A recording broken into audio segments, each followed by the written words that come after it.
Bene data bakundwa b'umwami Yesu Kristo, mwese abakurikira izi nyigisho tubahaye ikaze mu biganiro bya Saveur Divine. Ibi biganiro mu bitegurirwa n'abavugabutumwa bwiza batandukanye, akaba ari umuhamagaro ugendera ku ijambo ry'Imana byanditse mu gitabo cy'ubutumwa bwiza uko bwanditswe na Matayo ibice 24 umurongo wa 14. Kandi ubutumwa bwiza bw'ubwami buzigishwa mu isi yose ngo bube ubuhamya bwo guhamiriza amahanga yose, nibwo imperuka izahera ko ize. Ibi biganiro mubikurikira ku channel ya YouTube yitwa Saveur Divine. Tubifurije kugubwa neza. Imana Data ari nayo So ibaha umugisha.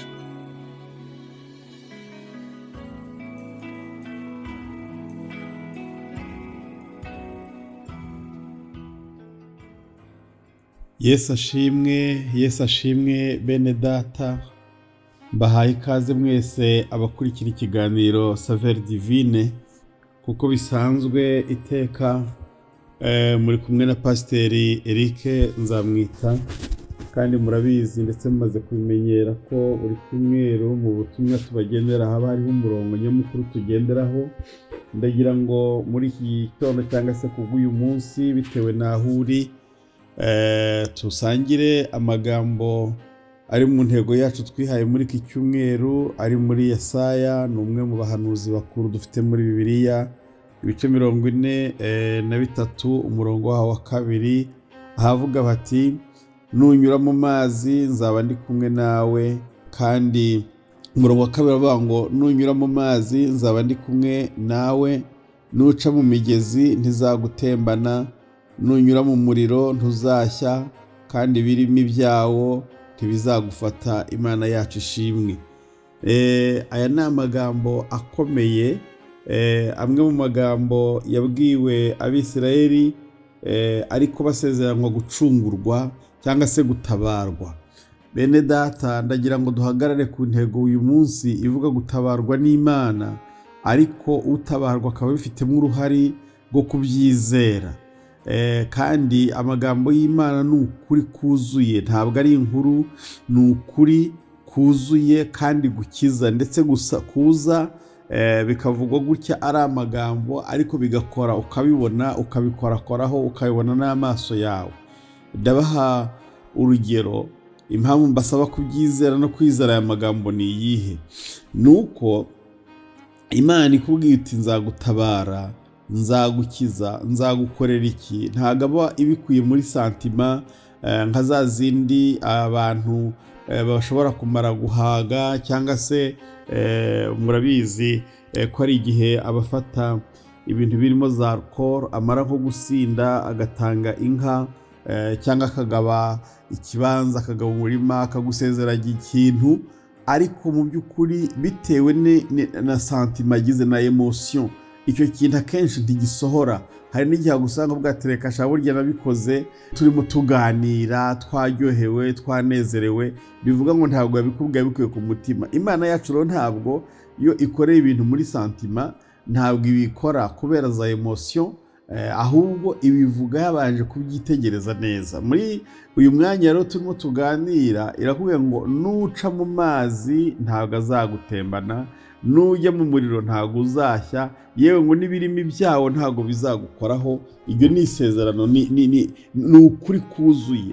Birasaba iki rero ku muntu wumva aya magambo? Ni ukuvuga ngo Imana igumana nawe. Ibi bintu tubwiwe hano ni ibintu bikomeye bishobora guhitana ubuzima bw'umuntu. Avuga ngo nunyura mu mazi, amazi arica, ngo nzaba ndi kumwe nawe. Kandi nuca no mu migezi, muzi ko ari imigezi isuma, ubwo yavuze amazi ayaremereye nk'inyanja n'ibiki byose, ntabwo bizagutembana. Hari inzuzi rero ugeramo ukaba utagaruka, izo nzuzi nazo ngo nzaba ndi kumwe nawe, kandi ngo ntabwo uzarohama. Ngo nuca mu migezi ntabwo izagutembana ngo ujyanwe nayo. Ngo nunyura mu muriro ntabwo uzashya, kandi ngo n'ibirimi byawo ntabwo bizagukoraho. Agaragaje ibintu mu ruhande nakwita rw'umubiri mu buryo buri kote fizike. Ntabwo ibi bintu wabijyamo, ntiwajya mu ruzi rusuma cyane. Iyo bavuga uruzi ntabwo ari ya mazi tujya kuvomamo, aba ari inzuzi zishobora guhitana umuntu. Turazizi zikomeye cyane nka za Sebeya, za Tanganyika n'izindi nyinshi wenda zitari mu bihugu tuzi, ariko hari inzuzi zikomeye cyane, hari imigezi ikomeye cyane, hari ibiyaga bikomeye cyane. Ujyamo byabaga bihitana n'amato, bihitana ikintu cyose kigiyemo bifite profondeur iri hejuru y'imetero 50. Ariko niba twizera yuko Yona yagiye mu nda y'urufi muri Luka 2 ya profondeur ivuga yagiye imuhenge ikamumanukana imuhengeri. Ngewe mvuka ahantu hafi y'Ikivu, hari imodokari yegeze igwamo n'uyu munota ntabwo iraboneka. Hari ubwato bavuga bwegeze buheramo n'uyu munota ntabwo buraboneka, bwararengewe. Yona ifi yamumanukanye imuhengeri, ni ahantu muri source iyo nyine n'aboga batagera. Ariko nyuma y'iminsi 3 Imana imukuramo. Beneda, ijambo ry'Imana riratubwiye ngo nutembanwa n'inzuzi, ukajyanwa n'ibyo biyaga, ukajyanwa n'amazi, ukajugunywa mu muriro, Uwiteka ngo azaba ari kumwe nawe. Hari umuririmbyi nibutse wavuze ngo Uwiteka ngo ntabwo yaryama, ngo habe no guhumbya, ngo ntabwo yahunikira, ntabwo ijisho rye ngo rihora ritureberera umuntu utaku wundi. Ni ukuvuga ngo ntiyaryama. Umuririmbyi ndamwiza bavuga ngo ntiyaryama twashira, habe no guhumbya twashira. Guhumbya ni kwa kuntu ufatanya ijisho. Ni ukuvuga ngo Uwiteka araturinze ku buryo adashobora gufatikanya ijisho, aturebera, aduproteje, ku buryo baguta mu muriro, wajya mu nyanja. Ariko aya ni amagambo ahagarariye ibindi bintu byose byaba bihiga ubuzima bwawe, byaba bihiga ubugingo bwawe.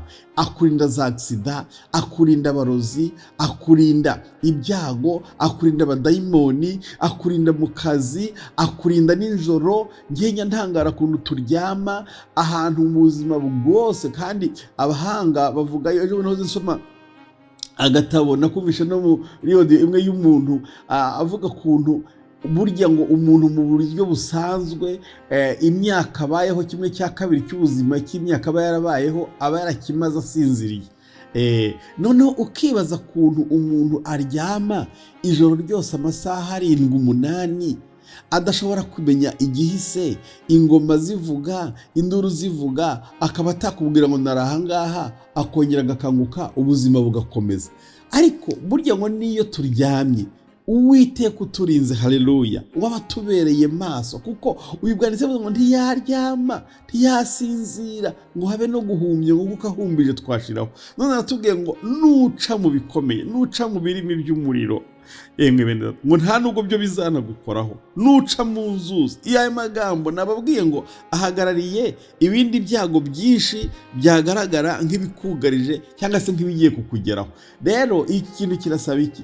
Birasaba ko wowe wumvise aya magambo ubyizera. Niba tufata amafaranga yacu ukayajyana muri banke, ukayahereza umuntu mutagira icyo mufana, utaza ari uwahehe, akayakira, ariko kubera icyizere ufitiye banke, yaba ari iyo mu gihugu uvukamo, yaba ari iyo mu mahanga, ariko kubera iryo zina ryiswe iyo nzu gusa, umuntu urimo wenda mushobora kuba munavukana, mushobora kuba mwariganye ari mwene wanyu, ariko kubera kuko yambaye iriya badge, yambaye uriya mwambaro, yashyizwe muri iriya nzu, bakandikaho izina ngo ni banke, ukabigirira icyizere, ugashyiramo amamiliyari n'amamiliyari, ukitahira ukajya imuhira ugasinzira, kandi uwo muntu ukaba ufite icyizere cy'uko ayo mafaranga igihe cyose uzajyayo aho hantu harinzwe, hararindishijwe imbunda, hararindishijwe ibindi bintu bikomeye, za kamera n'ibiki byose.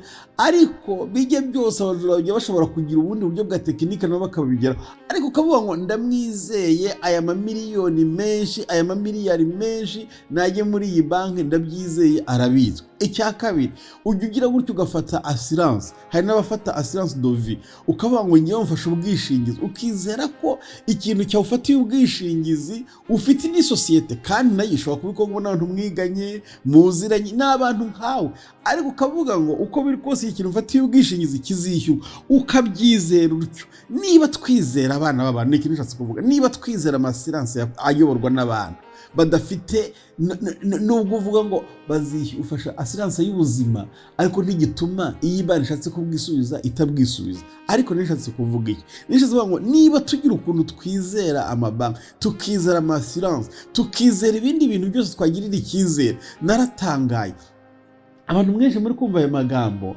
mwagenze mu ndege, ni gute tugirira icyizere umupilote mwiganye warushaga n'ubwenge, wenda wanize umurusha amanota, ariko ukagenda ukicara mu ndege, ikintu cyakozwe n'umwana w'umuntu, ikaguruka ikajya hejuru y'inyanja, ariko ukamugirira icyizere, ukavuga uti ubwo yabyize tumugiriye icyizere, akayatsa akagenda.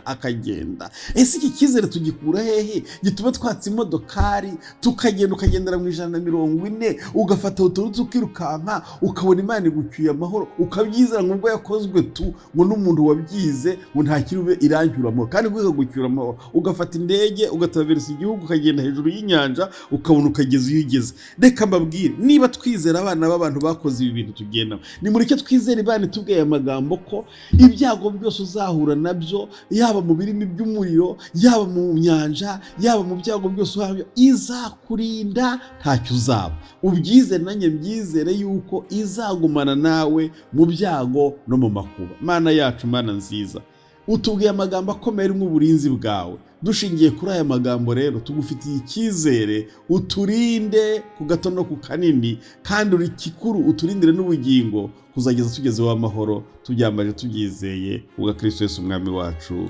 Amen.